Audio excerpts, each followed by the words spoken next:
31वां प्रश्न है कि इनमें से 1945-46 में दिल्ली में हुए INA के मुकदमे के पक्ष में पेश हुए वकील थे। ऑप्शन बी भोला भाई देसाई।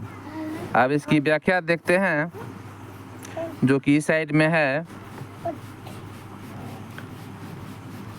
कि वर्ष 1945 में लाल किले में आज़ाद हिंद फौज के सिपाहियों के प्रसिद्ध मुकदमे की पैरवी कैलाश नाथ काटजू, सर तेज बहादुर सप्रू, जवाहरलाल नेहरू, भोला भाई देसाई आदि कर रहे थे। वकीलों के समूह की अध्यक्षता भोला भाई देसाई ने की थी। 332वां प्रश्न है कि आज़ाद हिंद सरकार के निर्माण की घोषणा की गई थी। तो ऑप्शन सी हो जाएगा 21 अक्टूबर 1943 को। 7 जुलाई 1943 को रास बिहारी बोस ने आज़ाद हिंद फौज की कमान सुभाष चंद्र बोस को सौंप दी। 21 अक्टूबर 1943 को सुभाष चंद्र बोस ने सिंगापुर में स्वतंत्र भारत के अस्थायी सरकार का गठन कर आज़ाद हिंद सरकार के निर्माण की घोषणा की थी। 333वां प्रश्न है कि 1943 में आज़ाद हिंद फौज INA अस्तित्व में आई थी। ऑप्शन सी सिंगापुर में। वह जून 1942 में रास बिहारी ने बैंकॉक में भारतीय स्वतंत्रता लीग का एक सम्मेलन बुलाया। बैंकॉक सम्मेलन में सुभाष चंद्र बोस को जापान आने का निमंत्रण भेजा गया। वे जून 1943 में टोक्यो पहुंचे।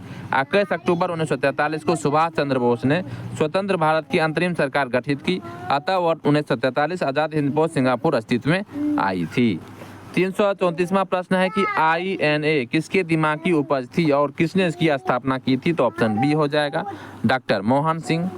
आज़ाद हिंद फौज का ख्याल सबसे पहले मोहन सिंह के मन में आया।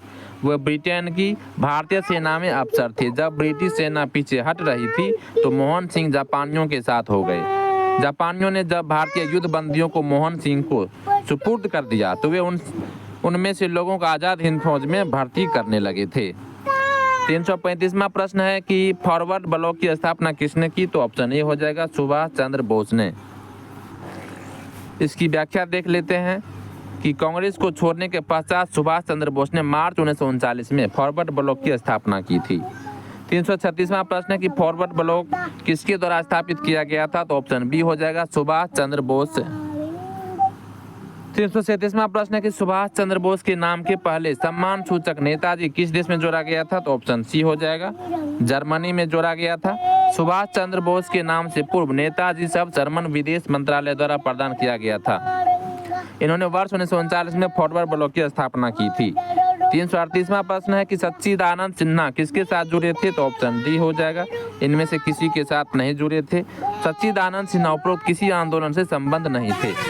इन्हें संविधान सभा के प्रथम अधिवेशन में 9 दिसंबर 1946 को सर्वसम्मति से अस्थायी अध्यक्ष चुना गया था।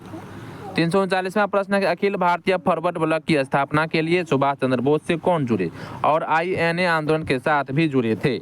इसका उत्तर हो जाएगा ऑप्शन सी शीलभद्र याजी। इसकी व्याख्या देखते हैं कि शीलभद्र याजी बिहार के एक स्वतंत्रता सेनानी थे जो महात्मा गांधी एवं सुभाष चंद्र बोस से जुड़े थे। याजी अखिल भारतीय फॉरवर्ड ब्लॉक की स्थापना के लिए सुभाष चंद्र बोस से जुड़े और INA आंदोलन के साथ भी जुड़े रहे थे। अब आगे बढ़ते हैं और अगला प्रश्न देखते हैं जो कि इस साइड में है। अगला प्रश्न है 340 नंबर का है। सुमेल करने के लिए कहा जा रहा है। इसका उत्तर देख लेते हैं। ऑप्शन सी है।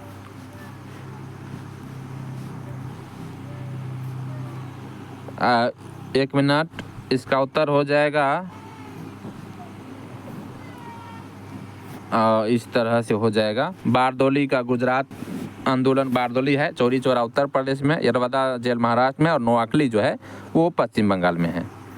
अब आगे बढ़ते हैं और इसकी व्याख्या देखते हैं कि बारदोली गुजरात राज्य में स्थित है। चौरी चौरा वर्तमान में उत्तर प्रदेश में स्थित है। यहीं पर असहयोग आंदोलन के दौरान 4 फरवरी 1922 को हिंसक भीड़ ने एक थाना जला दिया जिसमें 23 पुलिसकर्मी मारे गए थे। इस घटना से दुख होकर गांधी जी ने 12 फरवरी 1922 को असहयोग आंदोलन वापस ले लिया था।